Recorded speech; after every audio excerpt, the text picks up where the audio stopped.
어제 작은 캐리어 하나와 배낭 하나만 들고 마지막 짐을 싸서 내 인생에서 가장 긴 40년을 보냈던 동네를 떠났어요. 불과 3년 전까지만 해도 나는 평범한 노후를 준비한 62세 여성이었는데 지금은 고시원 방 하나 겨우 구한 빈털터리가 되었죠.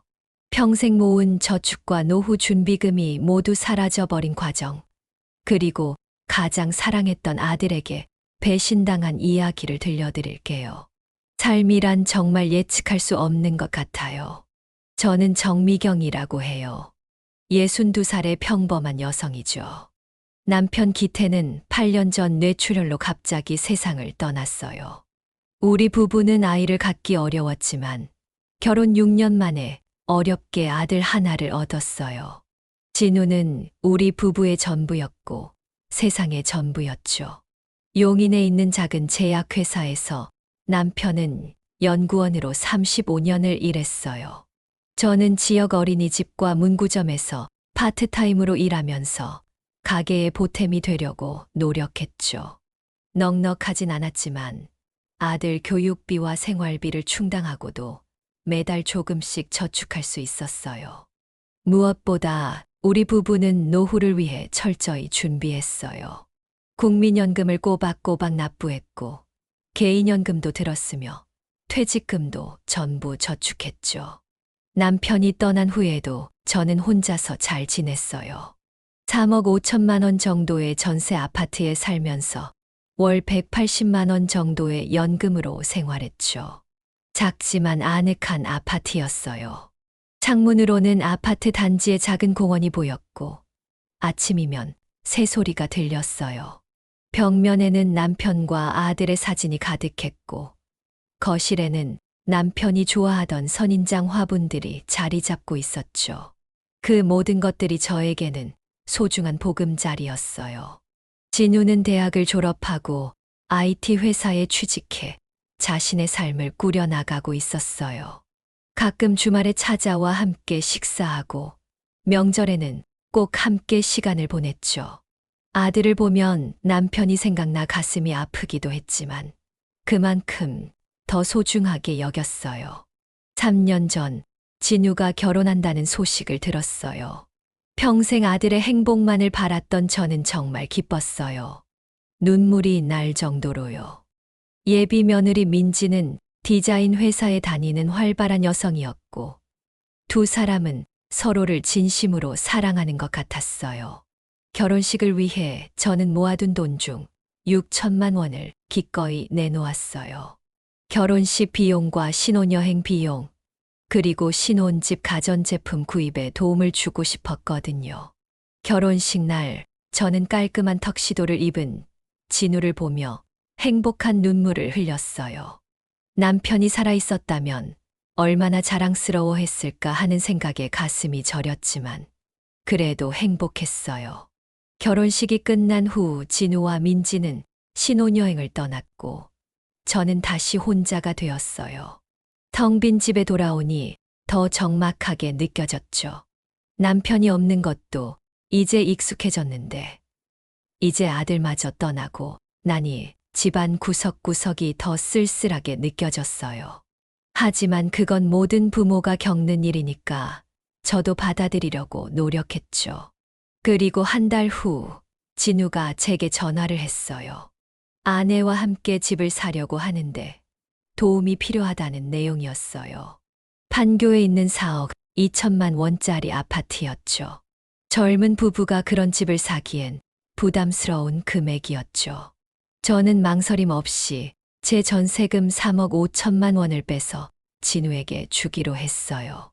사실 그것은 제 노후를 위한 돈이었지만 아들의 행복이 저희 행복이라 생각했어요. 대신 진우와 민지는 매달 제게 월세를 내어 제가 작은 월세방을 구할 수 있도록 도와주기로 약속했어요. 진우야, 이 돈은 엄마가 평생 모은 돈이야. 너희 보금자리를 마련하는데 보태 쓰렴. 대신 약속한 대로 엄마에게 월세만 잘 보내주면 된다. 진우는 눈물을 흘리며 고맙다고 했고 민지도 진심으로 감사하다며 꼭 약속을 지키겠다고 했어요. 저는 그들을 믿고 동네 작은 원룸으로 이사했어요. 25년 가까이 살았던 아파트를 떠나는 건 쉽지 않았어요. 마당에 나무 한 그루, 현관문에 작은 흠집 하나까지 모두 추억이 담겨 있었으니까요. 하지만 아들을 위한 선택이었기에 저는 미련 없이 짐을 쌌어요. 새로 이사간 원룸은 월세 55만 원이었고 보증금 1천만 원이 들었어요. 남은 돈 2천만 원과 연금으로 생활하면 당분간은 문제 없을 거라 생각했어요. 처음 몇 달은 약속대로 진우와 민지가 매달 55만 원씩 보내주었어요. 가끔 주말에는 진우가 찾아와 함께 시간을 보내기도 했죠. 아들이 결혼하고 나서도 자주 찾아오니 얼마나 다행이었는지 몰라요. 그때는 그게 오래 지속될 거라고 생각했어요. 하지만 시간이 지날수록 연락이 뜸해졌고 8개월쯤 지났을 때 월세가 들어오지 않기 시작했어요. 아마도 그때부터 모든 일이 잘못되기 시작한 것 같아요. 처음에는 잊었나 싶어 진우에게 전화를 했어요. 진우는 바쁘다며 미안하다고 했고 곧 보내주겠다고 약속했어요. 하지만 그 약속은 지켜지지 않았어요. 한 달이 지나고 또 한 달이 지나도 월세는 들어오지 않았어요. 저는 점점 불안해지기 시작했어요. 원룸의 창가에 앉아 비 오는 거리를 바라보며 휴대폰만 쳐다보던 날들이 많았어요. 진우에게 문자를 보냈어요. 진우야, 엄마한테 월세가 들어오지 않으면 생활하기 어려워. 약속한 대로 좀 보내줄 수 있을까? 진우의 대답은 차갑고 무심했어요. 엄마, 우리도 지금 너무 힘들어요. 대출금 갚느라 정신이 없어요. 조금만 기다려 주세요. 저는 진우의 말을 이해하려 노력했어요. 신혼부부가 집을 마련하고 생활을 꾸려가는 것이 쉽지 않다는 것을 알고 있었기 때문이에요. 그래서 저는 제가 모아둔 2천만 원으로 월세를 내며 버텼어요. 원룸 생활은 생각보다 외로웠어요. 이웃들은 대부분 혼자 사는 젊은이들이라 말을 나눌 사람도 많지 않았죠. 작은 방에서 텔레비전을 보는 것이 유일한 낙이었어요. 가끔은 단지 내 작은 벤치에 앉아 지나가는 사람들을 구경하기도 했고요. 그러다 보면 문득 예전 집이 그리워질 때가 많았어요. 돈도 점점 줄어들기 시작했어요. 1년이 지났을 때 저는 더 이상 기다릴 수 없었어요. 남은 돈은 600만 원밖에 없었고 연금만으로는 월세와 생활비를 감당할 수 없었어요. 결국 진우의 집을 찾아갔어요.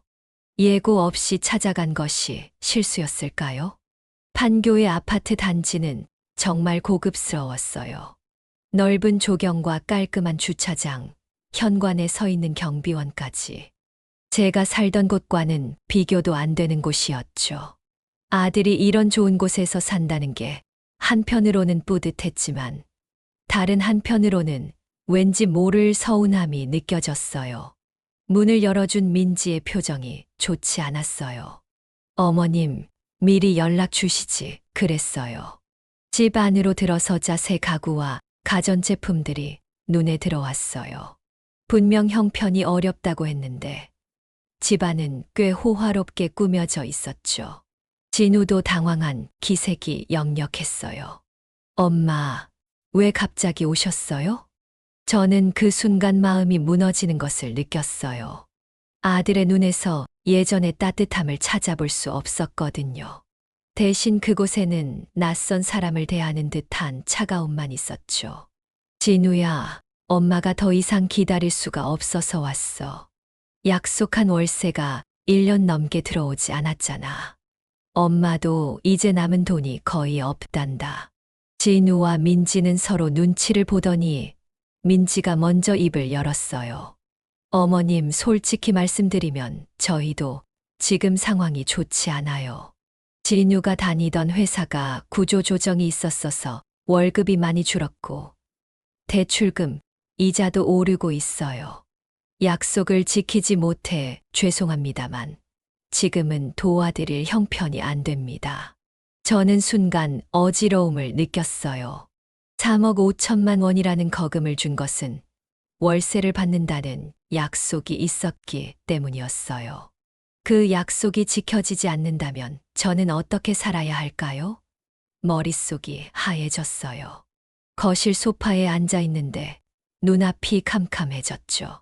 그럼 내 돈을 돌려받을 수 있을까? 3억 5천만 원이 내 노후를 위한 돈이었어. 지금이라도 일부만 돌려줘도 엄마가 월세라도 낼 수 있을 텐데. 진유가 민지를 바라봤어요. 그 순간 저는 이미 답을 알았어요. 민지가 울음을 터뜨렸어요. 어머님, 그 돈은 이미 집을 사는데 다 들어갔어요. 지금 집값이 떨어져서 팔아도 손해가 커요. 어머님, 제발 이해해 주세요. 진우는 아무 말도 하지 않았어요. 그저 고개를 숙인 채 침묵할 뿐이었어요. 제가 평생 사랑했던 아들의 모습은 온데간데 없었죠. 그날 이후로 저는 진우와 민지와의 관계가 급속도로 악화되었어요. 전화를 해도 받지 않고 찾아가면 불편한 기색을 숨기지 않았어요. 저는 마치 불청객이 된 것 같았어요. 그렇게 계절이 2번 바뀌었어요. 결국 저는 변호사를 찾아갔어요. 원룸 근처의 작은 법률사무소였어요. 오래된 건물 3층에 위치한 사무실은 생각보다 협소했고 책상과 서류들로 가득했죠. 중년의 변호사는 제 이야기를 듣고 안타까워했지만 그의 말은 냉정했어요. 증거가 없으면 어렵습니다. 계약서를 작성하셨나요? 아니면 송금 내역의 용도가 명시되어 있나요? 당시에 저는 진우를 믿었기에 별도의 계약서를 작성하지 않았어요. 송금 내역에도 그저 진우에게라고만 적혀 있었죠. 법적으로는 그것이 증여로 간주될 가능성이 높다는 것이 변호사의 설명이었어요. 그럼 제가 평생 모은 돈을 그냥 잃게 되는 건가요? 변호사는 무거운 한숨을 내쉬었어요. 민사소송을 제기할 수는 있지만 승소 가능성은 낮고 소송 비용과 시간이 많이 들 겁니다. 게다가 가족 간의 소송은 관계가 완전히 깨질 수 있어요. 변호사의 말을 듣고 나오면서 저는 세상이 무너지는 느낌이었어요. 평생 모은 돈을 잃었을 뿐만 아니라 가장 소중한 아들마저 잃게 될지도 모른다는 생각에 가슴이 찢어지는 듯 했어요. 사무실을 나와 길을 걷는데 머릿속이 하였어요. 봄비가 내리고 있었지만 우산을 쓸 생각도 나지 않았죠. 그냥 비를 맞으며 한참을 걸었어요. 결국 저는 소송을 포기했어요. 대신 진우에게 마지막 편지를 보냈어요. 진우야, 엄마는 내가 행복하길 바라는 마음으로 모든 것을 내어주었단다. 그런데 왜 이렇게 됐는지 엄마는 이해할 수가 없구나. 엄마가 너무 섣불리 행동했던 걸까? 내가 약속을 지키지 않아 엄마는 이제 거의 빈털터리가 되었어. 하지만 그보다 더 아픈 것은 내가 엄마를 배신했다는 사실이야. 그래도 너는 내 아들이고 엄마는 언제나 널 사랑한단다. 나중에라도 내 양심이 너를 찾아오길 바란다. 편지를 보낸 후 진우로부터 아무런 연락이 없었어요. 한 달이 지나고 2달이 지나도 소식이 없었죠. 저는 점점 절망에 빠져들었어요. 남은 돈으로는 몇 달 동안만 월세를 낼 수 있었고 그 후에는 어떻게 살아야 할지 막막했어요. 주변 지인들에게 도움을 청하는 것도 생각해 보았지만 모두들 자신의 노후를 걱정하는 나이였고 큰 도움을 기대하기 어려웠어요. 동사무소에 찾아가 상담을 받았지만 제가 받을 수 있는 복지 혜택은 제한적이었죠. 기초연금을 받기에는 제 국민연금이 너무 많았고 주거급여를 받기에는 제 재산이 아직 조금 남아있다는 이유였어요. 결국 저는 일을 찾기 시작했어요. 62세 나이에 할 수 있는 일은 많지 않았어요. 식당 설거지, 마트 진열, 건물 청소 등을 전전했죠. 하루 종일 일해도 받는 돈은 겨우 78만 원. 그마저도 매일 일할 수 있는 것도 아니었어요. 몸은 점점 지쳐갔고 관절염과 허리 통증은 날로 심해졌어요. 한 번은 아파트 청소 일을 하다가 허리를 다쳐서 일주일 동안 움직이지 못했던 적도 있어요. 작은 원룸에 누워 천장만 바라보며 눈물을 흘렸죠. 아프면 누군가 챙겨줄 사람도 없고 병원비를 걱정해야 했어요. 그때 진우가 예전처럼 와서 엄마 약 사줄게 라고 말했으면 얼마나 좋았을까 하는 생각을 했어요. 지난달 저는 남은 600만 원마저 다 써버렸어요. 그리고 월세를 내지 못해 집주인으로부터 퇴거 통보를 받았어요. 일주일 안에 방을 비우라는 내용이었죠. 그 순간 저는 정말로 거리에 나앉게 될지도 모른다는 공포에 사로잡혔어요. 마지막 희망으로 진우에게 다시 연락을 시도했어요. 여러 번 전화를 걸었지만 받지 않았고 문자도 읽지 않은 채로 남아 있었어요. 결국 저는 진우의 집 앞으로 찾아갔어요. 하지만 집은 비어 있었고 옆집 주민의 말로는 석 달 전에 이사를 갔다고 했어요. 어디로 갔는지는 알려주지 않았죠. 그렇게 저는 완전히 혼자가 되었어요. 진우는 저를 피해 이사까지 가버렸고 남편은 이미 세상을 떠났으며 부모님과 형제들도 오래전에 모두 세상을 떠났어요. 의지할 곳은 어디에도 없었죠. 어제 저는 마지막 짐을 싸서 40년 동안 살았던 동네를 떠났어요. 가진 것이라고는 작은 캐리어 하나와 배낭 하나가 전부였어요. 그 안에는 평생 모은 추억의 사진들과 몇 벌의 옷, 그리고 남편의 유품 몇 가지가 담겨 있었죠. 버스를 타고 1시간쯤 이동해 더 외곽의 고시원을 찾았어요. 월 32만 원, 보증금 30만 원의 작은 방이었어요. 창문도 없고 화장실과 샤워실을 공용으로 써야 하는 곳이었지만 지금의 저로서는 그마저도 감사한 일이었어요. 방에 들어서자 유일한 가구인 작은 책상과 의자, 그리고 좁은 침대가 눈에 들어왔어요. 침대에 앉아 창문 없는 벽을 바라보며 저는 40년 전 남편과 함께 신혼집을 꾸미던 날을 떠올렸어요. 그때는 이런 날이 올 줄 상상조차 하지 못했죠. 젊은 시절에 우리는 희망에 차 있었고 아름다운 노후를 꿈꿨어요. 결혼식 날 손을 꼭 잡고 평생 함께하자고 약속했던 그 순간이 생생하게 떠올랐어요. 여보, 당신이 살아있었다면 어땠을까요? 우리 아들이 이렇게 변하지는 않았겠지요. 빈방에 메아리치는 제 목소리가 공허하게 들렸어요. 사실 남편이 있었다고 해서 달라졌을까요? 아마 달라지지 않았을지도 모르겠어요. 세월이 변한 거죠. 사람의 마음이 변한 거예요. 이제 저는 매일 아침 일찍 일어나 인력시장에 나갑니다. 운이 좋으면 하루 일을 할 수 있고, 그렇지 않으면 그냥 돌아와야 해요. 받는 일당으로는 겨우 고시원비와 식비를 충당할 수 있을 뿐이에요. 약값은 아껴서 써야 하고, 때로는 아파도 참고 넘어가죠. 어제는 길에서 우연히 진우 또래의 젊은 부부를 보았어요. 여자가 임신한 모습이었고, 남자는 그녀의 배를 조심스럽게 쓰다듬고 있었죠. 문득 진우도 아이를 가졌을지, 그렇다면 제가 할머니가 되었을지 궁금해졌어요. 하지만 그 생각은 곧 가슴 아픈 현실로 바뀌었어요. 왜냐하면 할머니가 되었다 하더라도 저는 그 아이를 보지 못할 테니까요. 오늘 아침 고시원 식당에서 밥을 먹다가 텔레비전 뉴스를 보았어요. 노인 빈곤이 OECD 국가 중 1위라는 내용이었죠. 65세 이상 노인의 절반 가까이가 빈곤에 시달리고 있다고 했어요. 화면 속의 통계 숫자를 보며 저는 이제 그 숫자 중 하나가 되었다는 생각이 들었어요.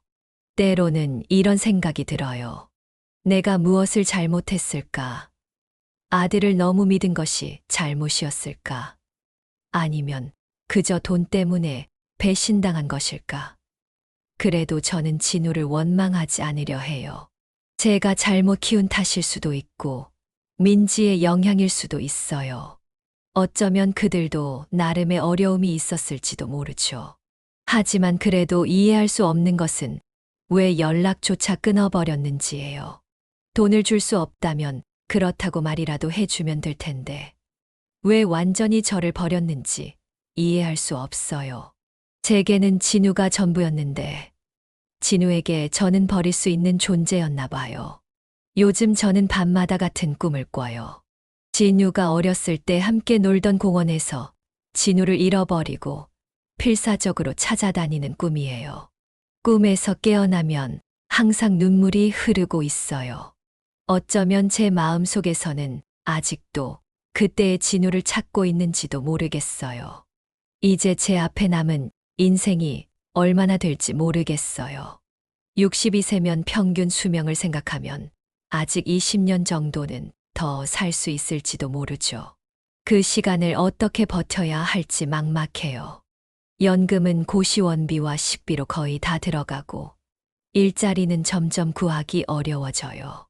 몸은 날이 갈수록 아프고 외로움은 점점 더 깊어만 가요. 가끔은 이대로 눈을 감고 싶다는 생각이 들기도 해요. 하지만 그럴 때마다 저는 남편이 살아있을 때 했던 약속을 떠올려요. 우리 아들 키우고 나중에 천천히 만나자는 약속이었죠. 저는 그 약속을 지키고 싶어요. 비록 진우는 저를 버렸지만 저는 아직 진우의 어머니니까요. 지난주에는 고시원 근처 노인복지센터를 찾아갔어요. 그곳에서 저와 비슷한 처지의 어르신들을 만났어요. 서로의 이야기를 나누면서 위로를 얻었죠. 무료 건강검진도 받았는데 혈압이 너무 높다고 해서 약을 처방받았어요. 복지센터 사회복지사는 제게 몇 가지 일자리를 소개해 주기도 했어요. 노인 일자리 프로그램이라고 경로당이나 어린이집에서 간단한 일을 돕는 거였어요. 월급은 적지만 꾸준한 수입이 생긴다면 그것만으로도 큰 도움이 될 것 같았죠. 오늘도 저는 인력 시장에 갔다가 일을 구하지 못하고 돌아왔어요. 작은 고시원 방에 앉아 창문 없는 벽을 바라보며 문득 생각했어요. 이런 제 이야기가 누군가에게는 교훈이 될 수도 있겠다고요. 노후를 준비할 때 자녀에게만 의존하지 말고 법적인 보호장치를 마련해야 한다는 교훈 말이에요. 평생 자식만 바라보고 살아온 저로서는 뼈아픈 깨달음이에요. 그러다 문득 한 가지 생각이 떠올랐어요. 제 이야기를 글로 쓰면 어떨까 하는 거였죠. 고시원에서 나와 근처 작은 문구점에 들러 노트 한 권과 볼펜을 샀어요. 전날 일당으로 받은 돈의 절반을 써버린 셈이었지만 마음이 이상하게 설레었어요. 방으로 돌아와 책상에 앉아 천천히 제 이야기를 써내려가기 시작했어요. 처음에는 어색했지만 점점 글이 술술 풀려나갔어요. 남편과의 첫 만남, 진우의 탄생, 진우가 자라는 과정, 그리고 최근의 일들까지 모든 것을 솔직하게 적었어요. 이틀 동안 틈만 나면 글을 썼어요. 일을 마치고 돌아와서도 아침에 일어나자마자도 노트를 펼쳤죠. 마치 오랫동안 가슴 속에 묻어두었던 응어리가 풀리는 느낌이었어요. 글을 쓰는 동안만큼은 현실의 고통도 잊을 수 있었고요. 글을 다 쓴 후 저는 복지센터 사회복지사에게 보여드렸어요. 그분은 제 이야기를 읽고 눈시울을 붉히셨죠. 그리고 노인생활수기 공모전이 있다며 한번 응모해보는 게 어떻겠냐고 제안하셨어요. 솔직히 저는 제 글이 누군가에게 읽힐 거라고 생각해 본 적이 없었어요. 하지만 용기를 내서 응모하기로 했죠.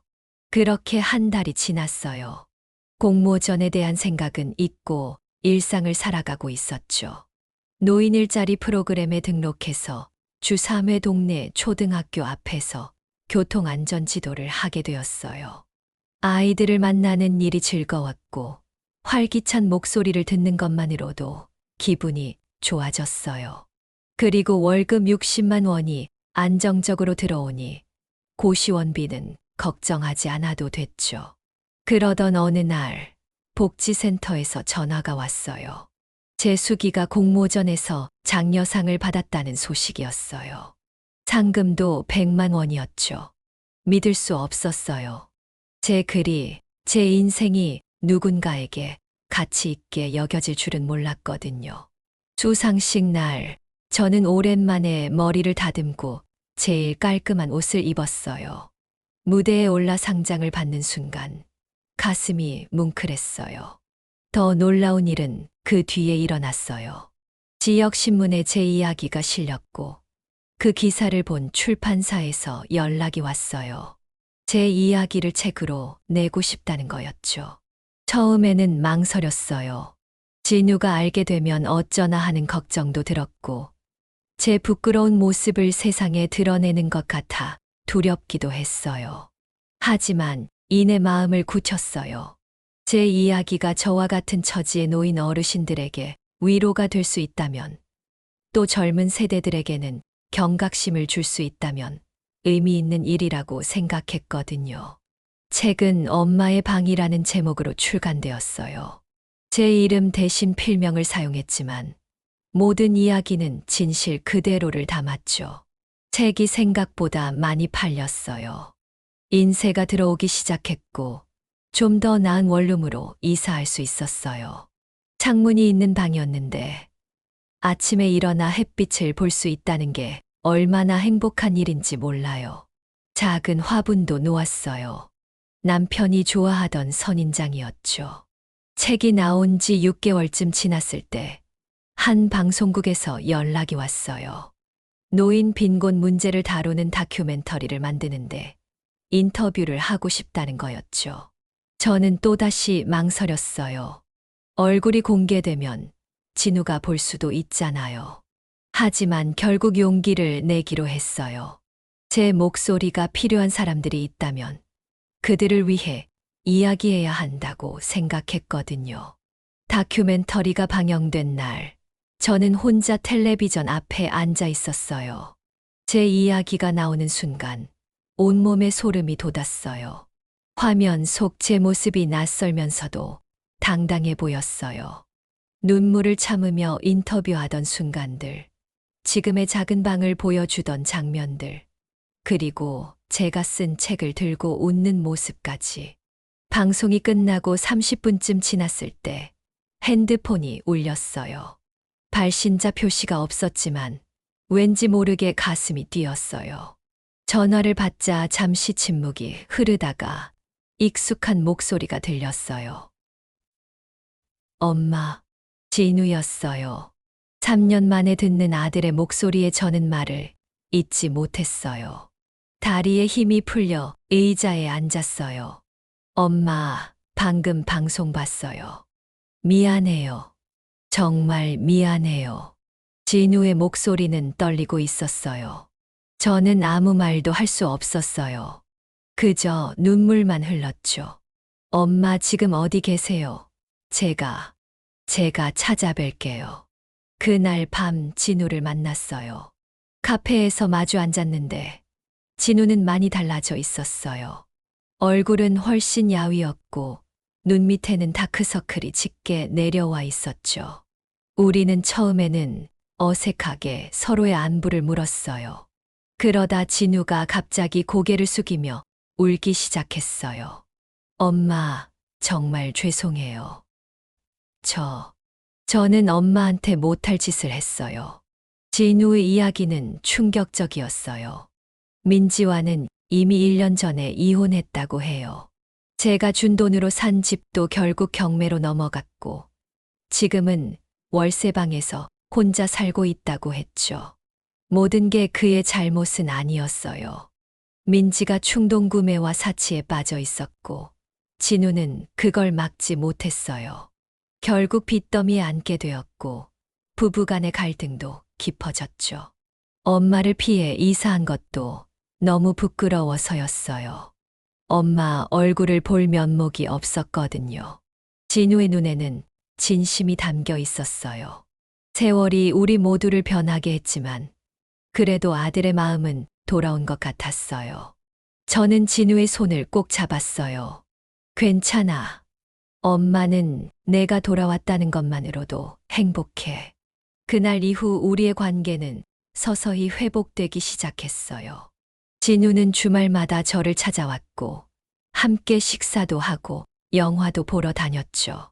제가 쓴 책도 읽었다며 자기가 얼마나 어리석었는지 다시 한번 깨달았다고 했어요.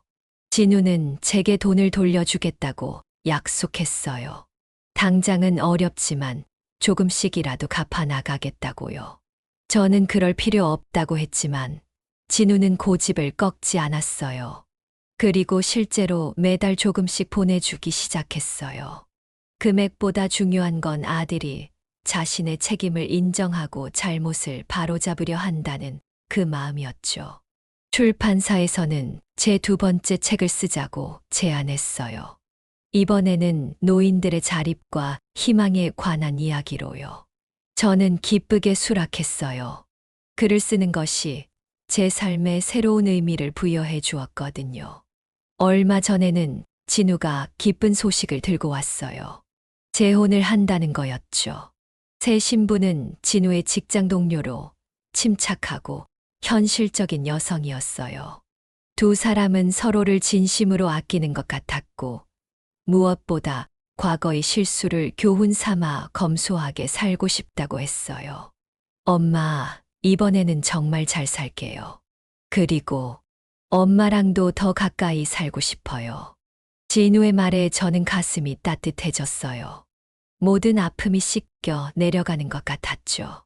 이제 저는 더 이상 고시원에 살지 않아요. 작지만 깔끔한 임대 아파트로 이사했어요. 복지센터의 도움으로 신청한 노인임대주택이었죠. 월세도 저렴하고 시설도 좋아요. 무엇보다 이웃들과 함께하는 프로그램이 많아 외롭지 않아요. 아직 경제적으로 풍족하진 않지만 인쇄와 강연료, 그리고 노인 일자리 프로그램의 월급으로 생활하는데 큰 어려움은 없어요. 무엇보다 제 이야기가 많은 사람들에게 위로와 희망이 되고 있다는 사실이 저를 행복하게 해요. 오늘 아침 햇살이 비치는 창가에 앉아 커피를 마시며 생각했어요. 인생은 정말 예측할 수 없구나. 3년 전 모든 것을 잃고 절망했던 그때 이런 날이 올 줄은 상상도 못했거든요. 상처가 아물기까지 시간이 필요했지만 결국 새로운 행복을 찾았어요. 다음 주면 진우의 결혼식이에요. 아들의 두 번째 결혼식에 어머니로 참석한다는 게 감회가 새로워요. 이번에는 제가 축하의 말을 해달라고 부탁받았어요. 벌써부터 무슨 말을 할지 생각하고 있답니다. 어쩌면 이렇게 말할지도 모르겠어요. 사랑은 약속을 지키는 것이고 신뢰는 그 약속 위에 쌓이는 것이에요. 서로를 믿고 의지하며 어려울 때 함께 이겨나가세요. 그리고 무엇보다 진심으로 서로를 배려하는 마음을 잊지 마세요. 제 이야기는 여기서 끝나지 않아요.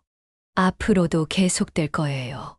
어떤 결말이 기다리고 있을지 모르지만 저는 희망을 품고 한 걸음씩 나아갈 거예요. 아들과의 관계도 더 깊어질 테고 제 삶도 더 풍요로워질 테니까요.